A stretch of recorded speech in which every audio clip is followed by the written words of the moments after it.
Ada dosa yang bisa melebihi Fir'aun dari perbuatan zina. Dosa yang bisa melebihi Fir'aun. Nanti kita lihat. Ya, dua secara istilah. Ini yang dimaksudkan dalam Islam. Jadi kalau disebutkan zina, maksudnya yang ini. Zina secara istilah. Terminologi.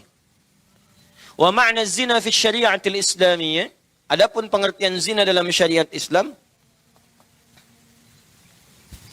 adalah terjadinya hubungan seksual, hubungan biologis antara lelaki dan perempuan yang terjadi di luar pernikahan resmi secara syar'i. Awas, awas. Penting kalimat syar'inya, sebab kalau melanggar syar'i, ya itu tetap zina juga. Awas, hati-hati ya. Hubungan seksual, sudah dipahami? Antara pria dan wanita, laki-laki perempuan. Terjadi di luar pernikahan, jadi nggak nikah. Ya, awas hati-hati. Atau terjadi dengan pernikahan, tapi tidak secara syar'i. Nggak sesuai dengan syariat Islam. Misal, Islam melarang seorang laki-laki beriman, ya menikah dengan perempuan musyrik. Atau sebaliknya, perempuan beriman dinikahkan dengan laki-laki musyrik. Perhatikan redaksi saya. Saya mengambil dari redaksi Al-Quran, surah kedua Al-Baqarah ayat 221. Agak ke atas sedikit di paling kanan. Ya. Wala tankihul musyrikati hatta yu'min. Wala amatum mu'minatun khairum min musyrikati walau a'jabatkum. Wala tunkihul musyrikina hatta yu'minu. Wala abdum mu'minun khairum min musyriki walau a'jabakum. Ulaika yad'una ilan nar. Hati-hati. Wala tankihul musyrikati hatta yu'min. Dan jangan sampai pria-pria beriman itu menikahi perempuan-perempuan musyrik. Kecuali sebelum menikah dia mau beriman dulu. Hati-hati. Artinya pernikahan itu dilarang. Gak boleh. Hati-hati ya. Hati-hati. Jadi bisa hubungan terjadi di luar pernikahan. Atau kemudian terjadi dengan pernikahan tapi tidak dengan cara yang syar'i. Maka tetap dipandang sebagai zina. Sampai dia bertobat, kecuali kemudian bersyahadat, masuk Islam, maka gugur semuanya yang dulu dan berlanjut rumah tangganya. Seperti di masa-masa lalu Nabi SAW. Jelas sampai sini? Ya, saya lompat dulu sebentarlah pada dampak, supaya kita paham betul. Maaf Bapak Ibu sekalian, kalau ada orang-orang terfikir berbuat seperti itu, jangan cuma berpikir untuk sendiri. Bagaimana dengan anak yang kemudian terlahir? Bagaimana statusnya? Dan sekarang kan muncul apa yang dikhawatirkan dahulu, terjadi sekarang. Karena takut ketahuan dia mengandung, akhirnya digugurkan, aborsi. Saya katakan pada Anda ya, maaf ya, tolong catat kalimat saya ini.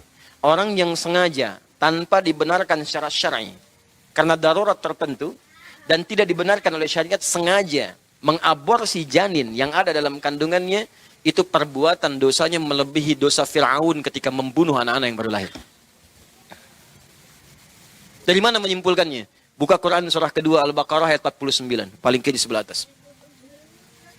Jadi kasus beda dengan tinjauan medis ya. Kalau secara medis ini nggak bisa. Ya, kalau nggak ibunya ini bisa anaknya. Dan dilihat, dicek semuanya, jelas semuanya, maka itu ditoleransi secara syariat, dibolehkan. Tapi kalau sengaja nih, ini kasusnya banyak sekarang. Bayi ditemukan, ada janin dikubur hidup-hidup, ada macam-macam dan sebagainya. Perhatikan baik-baik. Buka Quran surah kedua ayat 49, paling kiri sebelah atas. Wa idh najjaynakum min ali fir'aun yasumunakum su'al 'adzab yudzabbihuna abna'akum wa yastahyuna nisa'akum. Sebentar. Dan pelajari, ingat baik-baik kata Allah. Pelajari, pahami. Ketika kami selamatkan kalian, hei umatnya Musa alaihissalam, dari kekejaman Fir'aun dan koleganya. Nah kata Allah, ala Fir'aun, ada siapa di Fir'aun itu? Bukan cuma Fir'aunnya, ada Haman intelektualnya. Ya, jadi intelektual yang ngasih masukan-masukan negatif. Makanya saya berikan hati-hati nih, warning nih. Bagi intelektual-intelektual sekarang yang memberikan masukan negatif. Ya, pada pimpinannya, pada bosnya, pada konsultan-konsultannya tuh. Hati-hati. Itu sama dengan Haman, sudah ada Haman 2000 tahun yang lalu. Ya bahkan 3500 tahun yang lalu, kita ke Nabi Muhammad 1500 tahun. Nabi Muhammad ke Nabi Musa sekitar 2000 tahun, 3500 tahun yang lalu. Sudah ada intelektual kebelingan. Sudah ada. Korun, Al-Fir'aun. Korun itu sezaman dengan Fir'aun. Itu Korun itu pengusaha gelap yang mendanai Fir'aun. Apa nggak baca suratnya? Buka Quran surah ke-28. Ya. Ayat 76 sampai 77 itu. Inna Qaruna kana min qaumi Musa fabagha alaihim. Qarun itu termasuk koleganya Musa, pengusaha gelap yang mendanai kesuksesan Firaun. Firaun menjamin bisnisnya lancar. Dua-duanya ditenggelamkan, satu pakai air lautan, yang kedua likuifasi pakai tanah. Fakhosatna bi. Gitu. Jadi kalau ada yang main-main dengan itu, pengusaha gelap penyokong yang atas atau sebaliknya, maka tunggu saja, Allah sudah tunjukkan kepadanya, nih, saya tetapkan pada Firaun jangan diikuti. Saya tetapkan pada Qarun, jangan jadikan teladan. Paham sampai sini? Tapi yang paling dahsyat, disampaikan kepada Qarun akan ada seorang yang akan meluruskan. Akan ada seseorang yang kemungkinan akan bisa menggoyang tahtam. Maka tiba-tiba Firaun memberikan dekret. Siapa itu? Kata rahib-rahibnya, seorang anak yang akan terlahir dari seorang ibu yang mulia. Maka berikan dekretnya oleh Firaun, keluarkan oleh dia. 2 algojo dampingi setiap ibu yang akan melahirkan di seantero negeri. 2 algojo. 1 untuk mengamati, lahirnya laki-laki apa perempuan. Kalau lahir perempuan, lihat perempuan, bebas hidup.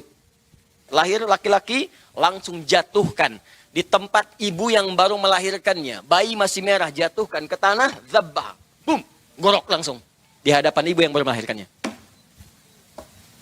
Ingat. Ini perbuatan dicela oleh Allah dengan kalimat su'al azab. Seburuk-buruknya hukuman. Seburuk-buruknya perbuatan zalim. Jadi saya ingin katakan begini. Firaun seburuk-buruknya berbuat, sezalim-zalimnya, nunggu dulu bayinya lahir. Nunggu lahir dulu. Lahir, perempuan bebas. Masih ada peluang bebas. Laki-laki, gorok, habisi. Disebut su'al azab. Orang sekarang belum lahir sudah dieksekusi. Dia nggak peduli laki-laki atau perempuan. Firaun seburuk-buruknya tunggu lahir. Perempuan boleh hidup, laki-laki bunuh. Orang sekarang belum lahir sudah nggak peduli laki-laki atau perempuan. Langsung eksekusi, bahkan dalam janinnya. Aborsi, keluarkan. Maka saya katakan dia melakukan perbuatan yang lebih buruk dibandingkan dengan Firaun. Jadi jika Firaun saja disebut su'al azab, maka bagaimana dengan yang ini? Hati-hati. Tapi pertanyaannya, kenapa terjadi itu? Karena ini pengantarnya, ini dahsyat ini. Di dampak zina itu melahirkan dosa turunan. Pembunuhan. Itu udah pasti itu. Ya, perselisihan. Karena takut ketahuan pasangan yang dieksekusi. Saya mau tanya pada Anda, terjadi nggak sekarang? Ada nggak perbuatan itu? Banyak. Ada pembunuhan, ada yang dimasukkan ini, masukkan itu, bahkan dibunuh dengan cara yang sadis. Ada yang dimasukkan toilet, dimasukkan dikubur hidup-hidup, disiram pakai air panas, macam-macam. Kenapa? Karena takut dengan ini dampaknya ini. Ini sebetulnya di zaman Nabi Isa alaihissalam sudah pernah kejadian begini. Bahkan mohon maaf ya, sesoleh-solehnya seseorang, kalau tidak bisa menjaga dari perbuatan ini, dia bisa berbuat salah. Karena pernah ada seorang abid yang ketitipan seorang perempuan, titipkan di tempatnya. Kerjaan setan.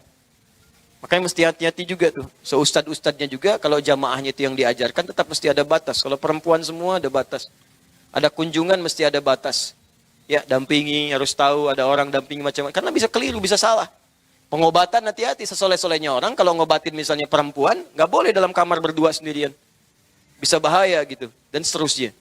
Nah, jadi yang seperti itu pernah kejadian zaman Nabi Isa alaihissalam.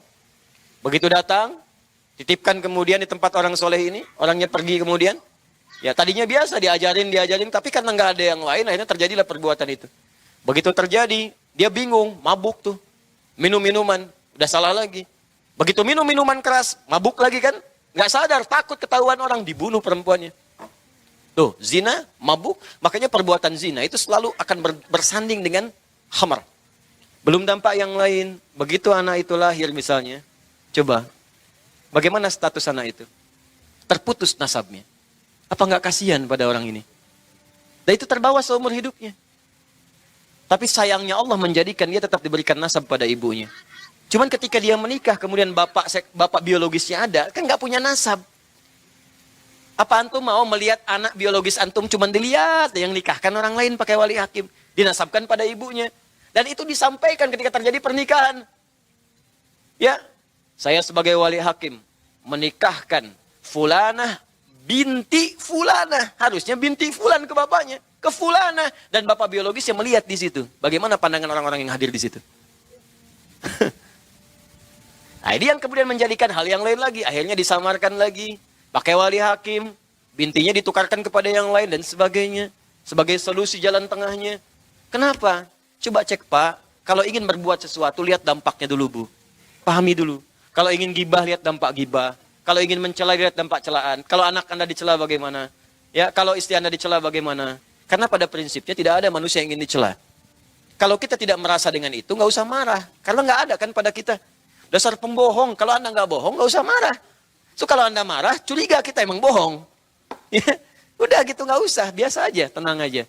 Nah, terakhir. Kalau ada seseorang sudah memahami makna ini, karena zina itu perbuatan sangat buruk, dampaknya buruk, maka Islam memberikan solusi. Awas, jangan salah memahami. Kadang sekarang banyak yang memutarbalikkan fakta. Atau memutarbalikkan logika. Karena dampaknya dahsyat, buruk, dan membahayakan 3 dimensi. Dunia, alam kubur, akhirat. Bukan cuma dunia. Dunia, alam kubur, akhirat. Maka berlakulah hukum pencegahan. Al-wiqayatu khairu minal ilaj. Mencegah lebih baik daripada mengobati. Setiap tingkat bahaya semakin tinggi, maka larangan yang mendekati tingkat bahaya ini akan semakin diketatkan. Demikian pula kaidah ini berlaku dalam hukum agama. Makanya hukum itu semakin resikonya tinggi, hukumnya semakin ketat. Narkotika, golongan tertentu, hukuman mati. Kenapa hukumannya mati? Untuk bisa menyadarkan kalau Anda bawa ini mati. Kenapa? Supaya nggak terjadi. Pembunuhan berencana sekian, hukuman mati. Kenapa? Supaya nggak terjadi. Zina juga begitu, jangan dekati. Ya, jangan lakukan. Sebelum sampai pada perbuatan itu muncul aturan-aturan, disertakanlah pada perbuatan itu. Maka muncul zina mata, zina telinga, zina lisan. Maksudnya apa? Bukan lisannya berzina, bukan matanya berzina. Tapi perbuatan itu bisa mengantarkan muqaddimah kepada zina. Maka setiap ada hal-hal yang diprediksi atau diduga akan mengantarkan kepada zina, muncullah larangan-larangan itu sebagai pendahuluan agar perbuatan itu tidak terjadi. Maka diturunkanlah ayat-ayat yang meminta kita untuk menjauhi hal-hal tadi termasuk muqaddimahnya.